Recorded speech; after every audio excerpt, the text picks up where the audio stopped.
Ladies and gentlemen, welcome to Sri Mongol, the tea capital of Bangladesh. একটি বছর ৩৬৫ দিন হাসি কান্না আর ভালোবাসায় মোড়ানো একটি জীবন। আর সেই জীবনের প্রথম ম্যারেজ অ্যানিভার্সারি যদি হয় পাহাড় আর চা বাগানের দেশে, তবে তার চেয়ে সুন্দর আর কি হতে পারে। হাই, আমি জেম্পি and welcome to my Sreemangal blog part 1। আজ আমি আপনাদের নিয়ে যাব চায়ের দেশ শ্রীমঙ্গল, যেখানে আমরা সেলিব্রেট করছি আমাদের জীবনের এক বিশেষ অধ্যায়। যাত্রার শুরুটা হয়েছিল ২ তারিখ রাতে। মনে এক রাশ উত্তেজনা। সায়দাবাদ গিয়ে ঢাকা টু শ্রীমঙ্গলের টিকিট কাটলাম রূপালী পরিবহনে। মাত্র ৩০০ টাকা ভাড়ায় এমন যাত্রা সত্যি ভাবা যায়। বাসের সেই রাতের জার্নিটা ছিল অন্যরকম। ঠিক রাত ১২টা বাজে দুইজনকে বাসের মধ্যেই উইশ করল। এরপর বাসের এক যাত্রা বিরতিতে আমরা এক কাপ চা খেয়ে একটা ছোট কাপ কেক এবং ক্যান্ডেল দিয়ে আমরা ওইখানে আমাদের অ্যানিভার্সারি সেলিব্রেট করলাম। এইসব ছোট ছোট আনন্দই জীবনকে আরো সুন্দর করে।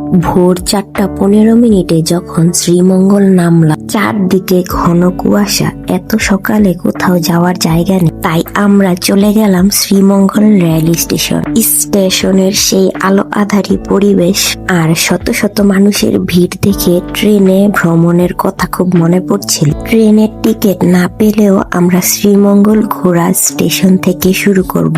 স্টেশনের পাশেই গরম গরম নাস্তা তৈরি হচ্ছিল, তো আমরা একটা ভিতরের হোটেলে বসলাম। সেখানে গরম গরম পরোটা ভাজি নিয়ে নিলাম। অনেক ক্ষুধা লাগছিল সারা রাতের জার্নি করে, তো খেলাম। অনেক মজা ছিল। পরোটা, ভাজি, ডাল তিনটাই অনেক অনেক অনেক মজা ছিল। চায়ের রাজধানীতে প্রথম এক কাপ গরম গরম চা। নাস্তা করতে করতেই সকালের আলোর দেখা পেলাম। বের হয়ে দেখলাম শ্রীমঙ্গলের সেই লাল চাঁদের গায়ে। স্টেশন থেকে হেঁটে আমাদের রিসোর্টে আসা যায়, যেটা আমরা আগেই বুক করে রেখেছিলাম। এটা ছিল গ্রিন টি পার্ক রিসোর্ট। আমাদের চেক ইন টাইম ছিল ১২টায়, তো আমরা এই সময় ব্যাগটা রিসেপশনে রেখে সময় নষ্ট না করে ১০০ টাকা ঘন্টা হিসেবে একটা রিক্সা নিয়ে চলে গেলাম ঘুরতে। চেক ইন করার আগে যতটুকু ঘুরতে পারি ঘুরে নেই, তাই আশেপাশে একটু ঘোরার জন্য রিক্সাটা নিয়ে নিল। ঘুরতে বের হওয়ার পর প্রথম চা বাগান দেখে আমার খুশি, মানে কিরকম ফিলিংস হচ্ছিল আমি তা বলে বুঝাতে পারবো। শ্রীমঙ্গলকে চায়ের রাজধানী বলা হয় কারণ এইখানেই রয়েছে বাংলাদেশের ১৬৭টি চা বাগানের মধ্যে সবচেয়ে বেশি সংখ্যক বাগান। ১৮৫৪ সালে মালনী ছড়া বাগান দিয়ে শুরু হলেও এখন শ্রীমঙ্গলের চারপাশে তাকালেই দেখা যায় সবুজ গালিচা। রিক্সায় যেতে যেতে পথে পড়লো পুরনো একটি কাঠের ব্রিজ, তো সেখানে নামার পরে দেখলাম এইরকম শাপলা বিল না আর কি ছোট ছোট পুকুরে এরকম শাপলা ফুটে আছে, সব জায়গায় দেখা যাচ্ছে। আর এই ঝিরির মাঝে এত সুন্দর একটি কাঠের ব্রিজ দেখে অনেক নামতে ইচ্ছে করলো, তো এখানে কিছুক্ষণ সময় কাটালাম আমরা। এরপর গেলাম দার্জিলিং পাড়ায়। যদিও গেট বন্ধ ছিল ওনাদের চা বাগানের নিরাপত্তার জন্য, তাও বাহিরের পরিবেশটা অপূর্ব লাগতেছিল দেখতে। মাশাআল্লাহ, কি যে সুন্দর। আচ্ছা, জানেন কি শ্রীমঙ্গলের নামটা কিভাবে এসেছে? জনশ্রুতি আছে শ্রীদাস এবং মঙ্গল দাস নামের ২ ভাই এই এলাকায় প্রথম বাজার বসিয়েছিলেন, সেই থেকে এই নাম শ্রীমঙ্গল।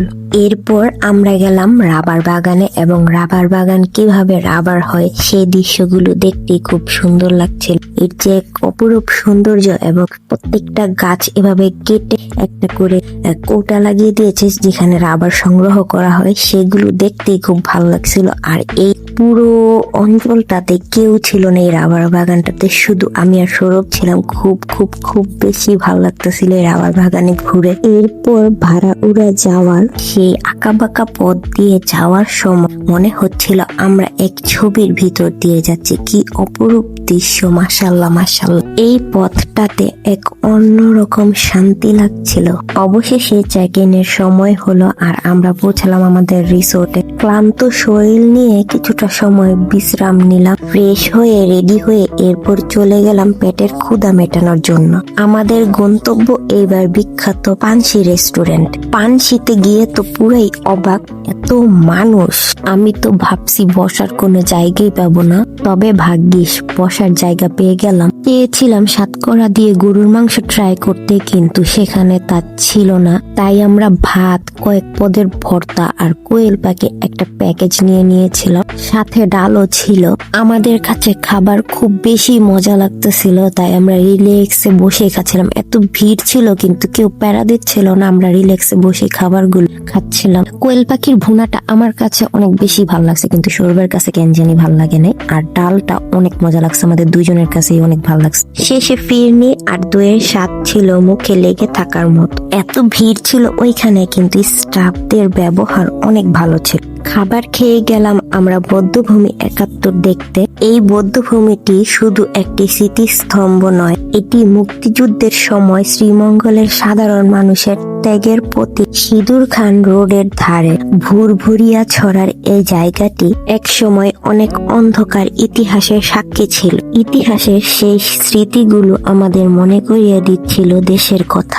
এরপর আবার 100 টাকা ঘন্টা চুক্তিতে মিশুক নিয়ে রওনা হলাম ভাড়াউড়ার দিকে। পথেই এক নাম না জানা চা বাগানে আমরা নেমে একদম হারিয়ে গেলাম চা বাগানের মাঝে। কোথায় যে যাচ্ছিলাম আমরা দুইজন হেঁটে হেঁটে আমরা নিজেও জানছি না। কি বিশাল এক চা বাগান, স্বপ্নের চেয়েও সুন্দর। ভাড়াউড়া যাওয়ার পথেই দেখলাম চা বাগানে পানি দেওয়ার অসাধারণ সৌন্দর্য। তার পাশেই ছিল একটি রেল লাইন, যা চা বাগানের মাঝে আরো সৌন্দর্য বাড়িয়ে দিয়েছে। এত সুন্দর লাগছিল এই রেল লাইনটি, দুই পাশে সবুজ চা বাগান, এর মাঝে আমি উঠছি। কি অপরূপ সৌন্দর্যই, তাই না? আরো কিছু সুন্দর সুন্দর চা বাগান দেখতে দেখতে পথেই দেখলাম আমরা কিছু চা শ্রমিকদের, যারা মাথায় করে চা পাতা নিয়ে যাচ্ছে এই জায়গাটাতে। এইখানে সবাই লাইন ধরে কি করছে আমি সঠিক জানি না, হয়তো বা পাতা বিক্রি করছে বা কিছু, আমি সঠিক জানি না, কিন্তু সব চা শ্রমিকদের একসাথে দেখে খুব ভালো লাগে। মিশুকের মামা আমাদের একদম গভীরের এক রাবার বাগানে নিয়ে গেলেন। সচোখে রাবার বের করা দেখাটা ছিল এক বড় পাওনা। ঠিক তখনই সন্ধ্যা নামছিল। চা বাগানের আড়ালে সূর্যাস্ত আর বুনো চা ফুলের ঘ্রাণে চারপাশটা মায়াবী হয়ে উঠেছিল। এখন যাব আমরা আদি নীলকণ্ঠের 7 রঙের চা খেতে। যাওয়ার পথে দেখতে পেলাম এইরকম একটি ব্রিজ, যেখানে সবাই দাঁড়িয়ে দাঁড়িয়ে ছবি তুলছিল। তো আমরাও অন্ধকার হওয়ার আগে একটু সময় কাটালাম, চলে এলাম সেই বিখ্যাত আদি নীলকণ্ঠের চা খেতে। নীলকণ্ঠ কেবিনের রমেশ শর্মার আবিষ্কৃত এই 7 রঙের চা একটি গোপন ফর্মুলায় তৈরি। চায়ের বিভিন্ন স্তরের ঘনত্ব, তাপমাত্রার পার্থক্যের কারণে এই লেয়ার গুলো একে অপরের সাথে মিশে যায় না। সৌরভ আগেই বলেছিল এই চাটা অত মজা হবে না, কিন্তু কি করব, শখ, তাই কিনে খেলাম। আর সৌরভ নিয়েছিল এই মিল্ক টিটা, যেটা অনেক মজাই ছিল। ভেবেছিলাম এখানে শুধু চাই ট্রাই করব, কিন্তু সামনের টেবিলে একজনকে এইরকম ফুলকো ফুলকো গরম পুরি খেতে দেখে আমারও ইচ্ছা করলো, আমিও 2টা নিয়ে নিলাম। পুরিগুলো অনেক মজা ছিল, টক দিয়ে একদম খেতে অনেক মজা ছিল। এখনো মনে পড়ছে পুরিগুলোর কথা। দিনের শেষটা ছিল সবচেয়ে রোমান্টিক। পানসি রেস্টুরেন্টের অপোজিটে টি ভ্যালি রেস্টুরেন্ট থেকে গ্রিল এবং পরোটা পার্সেল নিয়ে আমরা ফিরলাম রিসোর্টে। অ্যানিভার্সারি গিফট হিসেবে পাওয়া আমার মামুনি, খালামুনি আর কি, ওনার কাছ থেকে পাওয়া এই শাড়ি এবং আমার আব্বু আম্মুর কাছ থেকে পাওয়া সৌরভের এই পাঞ্জাবিটা পরে আমরা সেজেছিলাম নবদম্পতির সাজ। সব ধরনের চিন্তা ভাবনায় মাথা থেকে একদম বাদ দিয়ে আমরা এই সময়টাকে অনেক এনজয় করতেছিলাম। আমাদের বিয়ের সময় এই নিকানামাটা তো ছিল, কিন্তু ভুলে যাওয়ার কারণে তখন সই করা হয়নি, তাই 1 বছর পূর্তিতে সেটা সই করলাম। মনে হচ্ছিল আবার নতুন করে বিয়ে করছি। আমরা যে রিসোর্টটাতে ছিলাম, রিসোর্টটা মোটামুটি সুন্দরই, ছিমছাম, খুবই সুন্দর, ছোটর মধ্যে। ভিডিওতে খেয়াল করেছেন হয়তো, রিসোর্টের ভিতর একটা ছোট কুঁড়ে ঘর ছিল। সেই কুঁড়ে ঘরটার ভিতর সৌরভ চমৎকার করে ক্যান্ডেল লাইট ডিনারের আয়োজন করলো। সবকিছুর অ্যারেঞ্জমেন্ট সেট আপ সৌরভই করেছে, সাথে রিসোর্টের স্টাফরাও অনেক হেল্প করেছে, মানে যখন যা চেয়েছে তারা চেষ্টা করেছে তা দেওয়ার, অনেক সাহায্য করেছে আমাদের। এই যে কারিমার শখের ক্যান্ডেল লাইট ডিনার।